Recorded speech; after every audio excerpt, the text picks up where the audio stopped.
موجود ہے، قرآن کریم کی نہایت اہمیت کی حامل سورہ مبارکہ ہے۔ ویسے تو دوستانے سی وقار یاد رکھیے، اللہ رب العزت نے یہ قرآن پاک نازل فرمایا، قرآن کریم کی ہر صورت ہی اعلیٰ ہے۔ قرآن کی گویا کہ آپ یوں سمجھ لیں ہر آیت کریمہ ہی اعلیٰ ہے۔ قرآن کے اگر کلمات اور الفاظ کی بات کی جائے یا زیر زبر پیش کی بات کی جائے تو حاضرین محترم یہ سارا قرآن ہی اعلیٰ سے اعلیٰ ہے۔ اس کی ریزن یہ ہے کہ یہ وہ قرآن ہے یا یہ وہ کتاب ہے کہ جس کو کسی بندے نے تخلیق نہیں کیا، بلکہ اس کا جو خالق ہے اس کو اللہ رب العزت کہا جاتا ہے۔ اللہ رب العزت نے یہ کلام فرمایا اور سب سے پہلے اپنی بارگاہ میں اس کو درج کیا لوح محفوظ پر۔ اس کے بعد رب کائنات نے اس کو مرحلہ وار 23 سالوں میں حضور نبی کریم صلی اللہ علیہ وآلہ وسلم آپ پر نازل فرمایا، اور آج یہ قرآن کریم اسی شکل میں ہمارے پاس موجود ہے۔ حاضرین محترم، سورہ حج کے متعلق ہمارے پاس جو روایات آتی ہیں، مختلف روایات ہیں۔ بعض ائمہ بیان کرتے ہیں کہ سورہ حج کو رب کائنات نے مکہ المکرمہ میں نازل فرمایا، اور بعض ائمہ بیان کرتے ہیں سورہ حج کو اللہ رب العزت نے مدینہ منورہ میں نازل فرمایا ہے۔ لیکن اگر ہم قرآن کا مطالعہ کرتے ہیں، قرآن کو پڑھتے ہیں، ابھی میرے سامنے حضور سید شیخ الاسلام کا ترجمہ عرفان القرآن موجود ہے۔ اس پر قرآن کریم پر جو اس سورہ کے متعلق بات درج ہے وہ یہ ہے کہ رب کائنات نے اس سورہ کو مدینہ منورہ میں نازل فرمایا۔ سورہ حج کے 10 رکوع ہیں اور اس کی 78 آیات کریمہ ہیں۔ جس طرح آپ اس کے نام سے واقف ہیں کہ اس کا نام ہے سورہ حج، اس میں چونکہ اللہ رب العزت نے حج کا اعلان فرمایا ہے، حج کی فرضیت کا اعلان فرمایا ہے، پھر اسی طرح مناسک حج کو بیان فرمایا ہے۔ آگے چل کر میں چند چیزیں آپ کی گوش گزار کروں گا۔ تو اس وجہ سے کہ چونکہ رب نے اس سورہ کے اندر حج کا ذکر فرمایا ہے تو اللہ رب العزت نے پھر اس سورہ کا نام بھی کیا رکھ دیا؟ سورہ حج۔ سورہ حج کے متعلق میں ایک حدیث مبارکہ آقا علیہ الصلوۃ والسلام کی بیان کرتا ہوں۔ حضرت عقبہ بن عامر رضی اللہ تعالیٰ عنہ آپ روایت کرتے ہیں، میں نے آقا علیہ الصلوۃ والسلام کی بارگاہ میں عرض کیا، یا رسول اللہ صلی اللہ علیہ وسلم، کیا سورہ حج کو اللہ رب العزت نے اس لیے بزرگی عطا فرمائی ہے، اس لیے فضیلت عطا فرمائی ہے چونکہ اس سورہ کے اندر رب نے 2 سجدوں کا بیان فرمایا ہے؟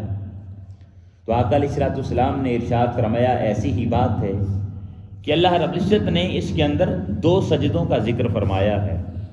اور پھر آقا علیہ الصلوۃ والسلام نے ارشاد فرمایا کہ اگر کوئی شخص اتنی طاقت نہیں رکھتا کہ وہ ان 2 سجدوں کو ادا کر سکے تو پھر اس انسان کو چاہیے کہ سورہ حج کی تلاوت نہ کرے، اس کو نہ پڑھے۔ اب 2 سجدے کون سے ہیں اس کے متعلق ائمہ لکھتے ہیں کہ 2 سجدوں سے مراد یہ ہے، ایک سجدہ تو سجدہ تلاوت آتا ہے کہ جب ہم اس کی تلاوت کرتے ہیں، اس کی آیات کریمہ پڑھتے ہیں تو اس میں ایک آیت کریمہ ایسی ہے کہ جب انسان اس آیت کریمہ کی تلاوت کرے گا تو اس پر سجدہ کرنا کیا ہو جائے گا؟ واجب ہو جائے گا، اس کو سجدہ تلاوت کہتے ہیں۔ اور دوسرا سجدہ ائمہ لکھتے ہیں وہ چونکہ اللہ رب العزت نے نماز کا بیان فرمایا ہے اور قرآن میں ارشاد فرمایا واسجدی ورکعی، یعنی سجدہ بھی کیجئے اور اللہ رب العزت کی بارگاہ میں رکوع بھی کیجئے۔ اب یہاں پر جو سجدہ دوسرے کا ذکر ہوا ہے اس سے مراد سجدہ تلاوت نہیں ہے بلکہ وہ نماز والا سجدہ ہے۔ تو آقا علیہ الصلوۃ والسلام نے ارشاد فرمایا کہ جب بھی کوئی انسان اس سورہ حج کی تلاوت کرے تو اس انسان کو چاہیے کہ سجدہ تلاوت بھی بجا لائے اور اللہ رب العزت کی بارگاہ میں ہمیشہ وہ شخص نماز قائم کرنے والا بھی بن جائے، نماز پڑھنے والا بھی بن جائے۔ اس کے اگر مضامین کی بات کروں تو جیسے کہ میں نے پہلے عرض کیا کہ رب کائنات نے اس کے اندر حج کی فرضیت کا بیان فرمایا ہے، پھر حج کے مناسک کو بیان فرمایا ہے، پھر جہاد کے متعلق چند احکامات نازل فرمائے ہیں۔ اگر اس سورہ کی ابتدا کو دیکھا جائے تو اللہ رب العزت نے ارشاد فرمایا کہ اے بندو میری ذات سے ہمیشہ ڈرتے رہنا، میری ذات کا تقوی اختیار کرتے رہنا۔ اور پھر اللہ رب العزت نے قیامت کی چند نشانیاں بیان فرمائی ہیں۔ اب ان نشانیوں کو ذرا سنیے گا اور پھر قیامت والا دن یاد کیجئے گا۔ اللہ رب العزت نے ارشاد فرمایا یا ایھا الناس اتقوا ربکم ان زلزلۃ الساعۃ شیء عظیم، فرمایا کہ اے انسان میری ذات سے تو ڈرنے والا بن جا، اس لیے کہ جب قیامت والا دن آئے گا اور زلزلہ بپا ہوگا تو وہ بڑا سخت دن ہوگا انسانوں پر۔ اور اللہ رب العزت نے پھر اس کی نشانیاں بیان فرمائی ہیں۔ اب ان نشانیوں کو ذرا سنیے گا۔ پہلی نشانی اللہ پاک نے یہ بیان فرمائی کہ جو ماں اپنی بچی کو دودھ پلا رہی ہے، اب دیکھیں بچی پیدا ہوئی ہے اور ماں کا دودھ پی رہی ہے، لیکن ادھر خالق کائنات نے قیامت کو برپا کر دیا ہے، تو اللہ رب العزت نے قرآن کریم میں ارشاد فرمایا وہ ماں اپنی بچی کو بھول جائے گی۔ یعنی اتنا سخت دن ہوگا قیامت کا کہ ماں اپنی بچی کو دودھ پلا رہی ہے، بیٹی کو دودھ پلا رہی ہے، تو رب نے قرآن میں ارشاد فرمایا کہ بچی کو دودھ پلانا بھول جائے گی، اتنا سخت دن ہوگا۔ اب تھوڑا سا ذرا نگاہ دوڑائیں نا، ہم اگر اب دنیا کی بات کریں اور بالخصوص والدہ کی بات کریں، یہ چھوٹے چھوٹے بچے یہاں پر بیٹھے ہیں جی، اب والدہ اپنی اولاد سے کتنی پیار کرتی ہے اور محبت کرتی ہے، اپنی جان قربان کر دیتی ہے، لیکن اپنی اولاد کی ہمیشہ حفاظت کرتی ہے۔ اب وہ ماں خواہ انسان کی ہو، وہ ماں خواہ کسی جانور کی ہو، وہ ماں کسی پرندے کی شکل میں ہو، یا اسی طرح آپ یوں سمجھ لیں کہ ماں خواہ وہ سمندر کے اندر جو مچھلیاں رہتی ہیں ان مچھلیوں کی ماں ہو۔ آپ نے اگر کوئی ویڈیو دیکھی ہو تو آپ نے دیکھا ہوگا کہ چھوٹی چھوٹی مچھلیاں ہوتی ہیں اور ان کے ساتھ ایک بڑی مچھلی ہوتی ہے، یعنی وہ ماں ہے ان کی اور وہ ان کی ہمیشہ حفاظت کر رہی ہے۔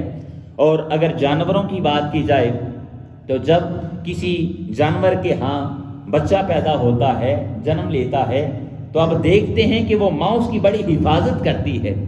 مرغی کی بات کر لیں، مرغی کے انڈے ہیں، انڈوں سے جب بچے نکلتے ہیں تو جو انسان اس کے قریب جا کر ان کو تکلیف پہنچانے کی، پریشان کرنے کی کوشش کرتا ہے تو مرغی حملہ کرتی ہے یا نہیں کرتی؟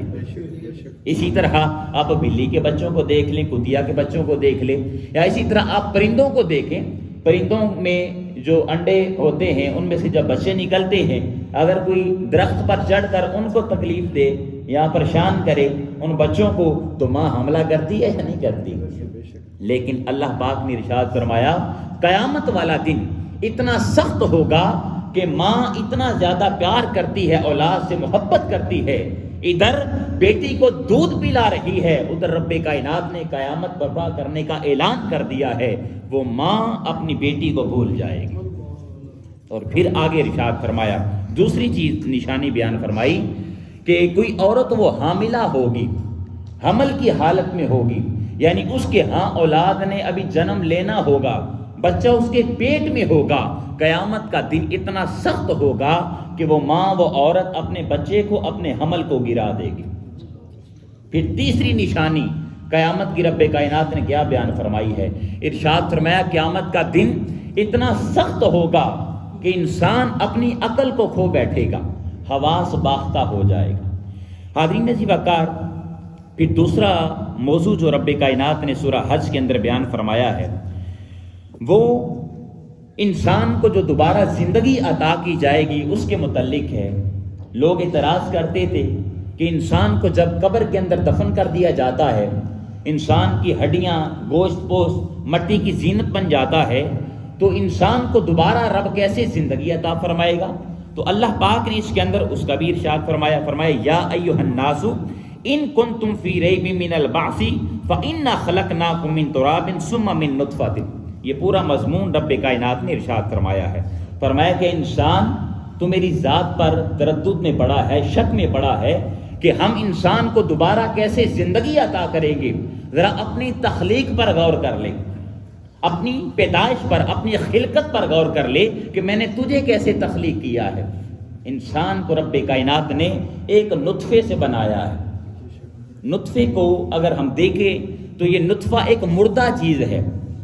مردہ چیز سے رب کائنات نے انسان کو حیات عطا فرمائی ہے، انسان کی تخلیق کی ہے، انسان کو بڑھایا ہے. اس کی پیدائش ایک نطفے سے ہوئی ہے. حاضرین محترم، رب نے فرمایا کہ جس طرح ہم یہ قدرت رکھتے ہیں کہ تمہیں مردہ سے زندہ کر سکتے ہیں، اسی طرح جب تم پر موت طاری ہوگی اور تمہیں مٹی کے اندر دفن کر دیا جائے گا تو رب اس چیز پر بھی قدرت رکھتا ہے کہ تمہیں دوبارہ زندگی عطا کر دے گا. رب نے یہ نشانی بیان فرمائی ہے. پھر اس کے جو جملہ مراحل ہیں، انسان کن کن مرحلوں سے گزر کر پروان چڑھتا ہے. پہلے رب نے فرمایا کہ وہ مٹی ہوتا ہے، پھر نطفے کی شکل میں آتا ہے، پھر نطفہ جو ہے وہ لوتھڑے کی شکل میں آتا ہے، پھر لوتھڑا ہڈیوں کی شکل میں آتا ہے، پھر ہڈیوں پر رب گوشت چڑھاتا ہے، اور اس کے بعد خالق کائنات مکمل انسان بنا کر اپنی روح پھونک دیتا ہے. تو اللہ پاک نے اپنی قدرت کی نشانی یہ بیان فرمائی ہے. پھر دوسری نشانی اللہ پاک نے ارشاد فرمایا کہ دیکھیں، بنجر زمین ہوتی ہے تو خالق کائنات آسمان سے پانی برساتا ہے، بارش برساتا ہے. اس بارش سے کیا ہوتا ہے؟ درخت پروان چڑھتے ہیں. اسی طرح انگوروں کے باغ پروان چڑھتے ہیں، کھجوروں کے باغ اور درخت پروان چڑھتے ہیں. تو اللہ پاک نے اس چیز سے بھی تشبیہ دی ہے. پھر اگلا مضمون رب کائنات نے ارشاد فرمایا کہ دین اسلام کے بارے میں جو لوگ شک کرتے ہیں اور تردد میں پڑے رہتے ہیں، ان کا حال بیان فرمایا ہے کہ قیامت والے دن جو انسان ایمان نہیں لائے گا، اللہ رب العزت کی ذات کو ایکسیپٹ نہیں کرے گا، اس کی توحید کو نہیں مانے گا، اور اسی طرح آقا علیہ الصلوۃ والسلام کی نبوت پر ایمان نہیں لائے گا، تو رب نے فرمایا کہ قیامت والے دن اس انسان کو جلا دینے والا عذاب دیا جائے گا. پھر چوتھا مضمون سورہ حج کے اندر رب نے ارشاد فرمایا ہے، یہاں پر 5 قسم کی کفار کو ہونے والا عذاب اس کو بیان کیا گیا ہے. جو کفار کو عذاب دیا جائے گا ان کی یہاں پر اقسام بیان کی گئی ہیں. پہلا عذاب جو جہنم کے اندر انسان کو دیا جائے گا، ارشاد فرمایا کہ اس کو آگ کا لباس پہنا دیا جائے گا، آگ کے کپڑے پہنا دیے جائیں گے. پھر دوسرا عذاب دیا جائے گا کہ انسان کے سروں پر کھولتا ہوا گرم پانی ڈالا جائے گا. اتنا سخت پانی ہوگا کہ جب انسان کے سر پر وہ پانی ڈالا جائے گا، کھولتا ہوا گرم پانی، تو اس سے انسان کا جو پیٹ ہے وہ بھی پگھل جائے گا. اور اسی طرح بہت سی نشانیاں، کھال انسان کی اتر جائے گی. پھر جو کافر ہوں گے، جو اللہ رب العزت کی ذات کو نہیں مانیں گے، آقا علیہ الصلوۃ والسلام کی ذات کو نہیں مانیں گے، پھر تیسرا عذاب ان کو یہ دیا جائے گا کہ ان کے سروں پر اللہ پاک لوہے کے ہتھوڑوں سے ان کو ضرب لگائے گا، ان کو تکلیف دی جائے گی. پھر دوستان ذی وقار، حج کے اعلان کا ذکر کیا گیا ہے، جیسا کہ میں نے موضوع کے طور پر وہ آیت کریم آپ کی گوش گزار کی ہے. جب حضرت ابراہیم علیہ السلام نے بیت اللہ تعمیر کر لیا تو اللہ پاک نے ارشاد فرمایا وَأَذِّن فِي النَّاسِ بِالْحَجِّ، اے ابراہیم اب آپ لوگوں کے سامنے اعلان کیجیے کہ لوگ اللہ رب العزت کے اس گھر کی طرف آئیں، طواف کریں، حج کریں، عمرہ کریں. اب ایک روایت میں آتا ہے، آپ اس بات کو سنیے گا، نئی بات ہوگی، ممکن ہے بہت سارے افراد کے لیے. روایت میں آتا ہے کہ حضرت ابراہیم علیہ السلام کو جب اللہ پاک نے حکم دیا کہ آپ لوگوں کو میرے گھر کی طرف بلائیں، تو حضرت ابراہیم علیہ السلام ایک پہاڑی پر جلوہ افروز ہوتے ہیں. جلوہ افروز ہو کر لوگوں کو پکارتے ہیں، لوگوں کو اللہ رب العزت کے گھر کی طرف بلاتے ہیں. روایت میں آتا ہے کہ جب حضرت ابراہیم علیہ السلام نے پہاڑی پر کھڑے ہو کر لوگوں کو پکارا اور اللہ کے گھر کی طرف بلایا، تو جمیع مخلوقات جو عرب کی سرزمین پر تھی، عجم کی سرزمین پر تھی، گویا کہ جتنی بھی مخلوقات تھیں، ان تمام مخلوقات نے حضرت ابراہیم علیہ السلام کی اس آواز کو سماعت کیا. اس وقت حاضرین محترم یہ لاؤڈ سپیکر تو نہیں نہ ہوا کرتے تھے. آج اگر میں بول رہا ہوں تو ساؤنڈ کے ذریعے پوری مسجد کے اندر آواز گونج رہی ہے. اگر اس ساؤنڈ کو تھوڑا میں مائک کو سائڈ پر کر دوں تو ممکن ہے چند بندے میری آواز کو سماعت کر سکیں گے، لیکن وہ بھی خدا کی قدرت تھی. حضرت ابراہیم علیہ السلام نے پہاڑی پر کھڑے ہو کر جب بیت اللہ کی طرف بلانا چاہا تو روایت میں آتا ہے کہ جمیع مخلوقات، اور یہاں تک آیا ہے کہ جو مخلوقات یعنی انسان ابھی عالم ارواح میں تھا تو وہاں پر بھی انہوں نے حضرت ابراہیم علیہ السلام کی اس صدا اور اس پکار کو سماعت کیا. یعنی لوگ اللہ رب العزت کے گھر کی طرف آئیں اور اس کا طواف کریں، حج کریں، عمرہ کریں. پھر دوستان سی وقار اگلا مضمون جو سورہ حج کے اندر رب کائنات نے بیان فرمایا ہے وہ یہ ارشاد فرمایا کفار مکہ کو پچھلی امتوں کے احوال سے ڈرایا گیا ہے، اور اس طرح سے ڈرایا گیا ہے ان کو پچھلی امتوں کے انبیاء کرام اور ان کی قوموں کے احوال ان کا تذکرہ کیا گیا ہے. کیا کفار اگر آج تم اللہ رب العزت کی ذات پر ایمان نہیں لاؤ گے، آقا علیہ الصلوۃ والسلام کی نبوت کو ایکسیپٹ نہیں کرو گے، تو ہم نے تم سے پہلی قومیں جو گزر چکی ہیں ان پر بھی عذاب نازل کیا ہے. کہیں ایسا نہ ہو کہ اللہ پاک تم پر بھی اپنا عذاب نازل فرما دے. پھر آقا علیہ الصلوۃ والسلام کو اور مسلمانوں کو تسلی دی گئی ہے کس بات سے؟ شیطان کی شر انگیزی سے اور شیطان کے فتنوں سے. شیطان ہر وقت انسان کو گمراہ کرنے کی کوشش کرتا ہے. آقا علیہ الصلوۃ والسلام کو بھی گمراہ کرنے کی کوشش کرتا تھا، لیکن اللہ پاک نے کیا ارشاد فرمایا؟ ارشاد فرمایا ما ارسلنا من قبلک من رسول ولا نبی الا اذا تمنى القى الشیطان فی امنیتہ. ارشاد فرمایا اے محبوب مکرم صلی اللہ علیہ وسلم، آپ سے پہلے بھی انبیاء کرام گزرے ہیں، شیطان نے ان کو بھی گمراہ کرنے کی کوشش کی ہے، لیکن جب بھی آپ کو شیطان گمراہ کرنے کی کوشش کرے تو آپ ہمیشہ اللہ رب العزت کی بارگاہ میں رجوع کرنے کی کوشش کریں. اسی طرح دوستان ذی وقار مکہ مکرمہ سے مسلمانوں نے جب ہجرت کی تو کچھ مسلمانوں کو شہید کر دیا گیا، کچھ کو قتل کر دیا گیا، انتقال کر گئے. تو ان کا بیان بھی رب کائنات نے سورہ حج میں ارشاد فرمایا ہے. فرمایا والذین ہاجروا فی سبیل اللہ ثم قتلوا او ماتوا لیرزقنہم اللہ رزقا حسنا. فرمایا کہ جو لوگ اللہ رب العزت کی بارگاہ میں ہجرت کرنے والے ہیں، رب کی راہ میں ہجرت کرنے والے ہیں، ان کے بارے میں ارشاد فرمایا ان کو اگر شہید کر دیا گیا ہے تو خالق کائنات اپنی بارگاہ سے ان کو رزق حسن عطا فرمائے گا. پھر اگلا مضمون ارشاد فرمایا کہ جو کفار مشرکین قرآن پاک کی عظمت کو جھٹلاتے تھے، قرآن کا رد فرماتے تھے، ان کے بارے میں ارشاد فرمایا وَإِذَا تُتْلَى عَلَيْهِمْ آيَاتُنَا بَيِّنَاتٍ تَعْرِفُ فِي وُجُوهِ الَّذِينَ كَفَرُوا الْمُنكَرَ. ارشاد فرمایا کہ آپ سے پہلے بھی کچھ لوگ ایسے بیت چکے ہیں جو پہلے انبیاء کرام پر جو ہم نے کتابیں نازل کی تھی ان کا انکار کرنے والے تھے، اور یہ بھی انہی میں سے ہیں.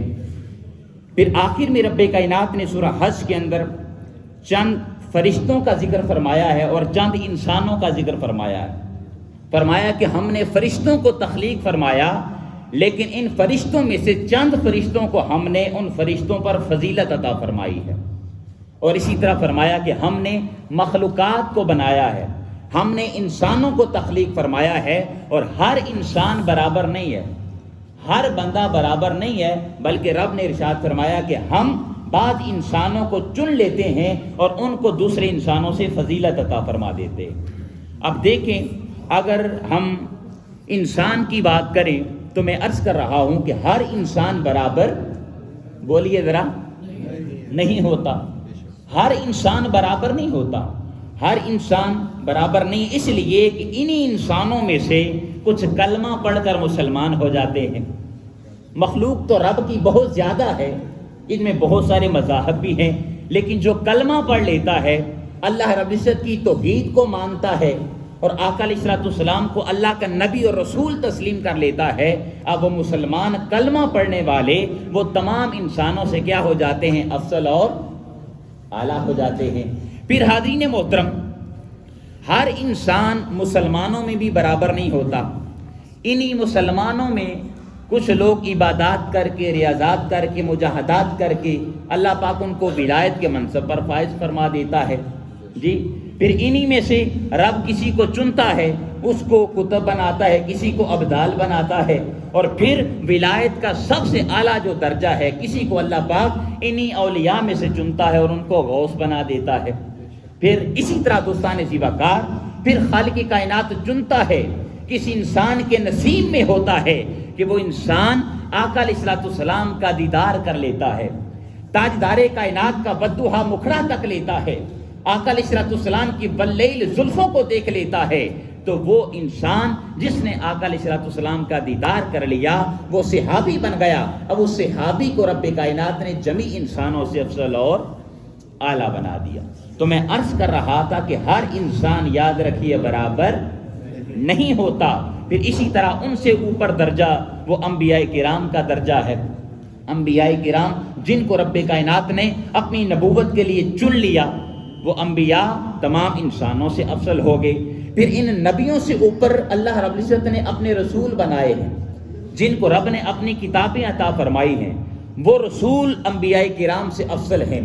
اور آخری جملہ سماعت کیجیے، اجازت چاہتے ہیں حاضرین محترم، میں اکثر کہتا ہوں کہ دوستو ہمیں اپنے بختوں پر ناز کرنا چاہیے، اپنی قسمتوں پر ناز کرنا چاہیے، اس لیے کہ رب کائنات نے ہمیں جس نبی کا اور جس رسول کا امتی بنایا ہے، یعنی حضرت محمد مصطفیٰ صلی اللہ علیہ وسلم، رب نے ان کو تمام نبیوں سے بھی اعلیٰ بنا دیا اور تمام رسولوں سے بھی اعلیٰ بنا دیا۔ یہ آقا علیہ الصلوۃ والسلام کی فضیلت ہے کہ خالق کائنات نے جمی انسانیت سے آقا علیہ الصلوۃ والسلام کو افضل اور اعلیٰ بنایا ہے۔ تو رب نے سورہ حج میں جو آخری مضمون بیان فرمایا ہے، یہی ارشاد فرمایا کہ ہم نے فرشتوں کو بھی تخلیق فرمایا ہے، لیکن انہی فرشتوں میں سے بعض فرشتوں کو ہم نے اعلیٰ بنایا، افضل بنایا، اور اسی طرح ہم نے انسانوں کو بھی تخلیق کیا، لیکن انسانوں میں بھی ہم نے بعض کو انسانوں میں افضل اور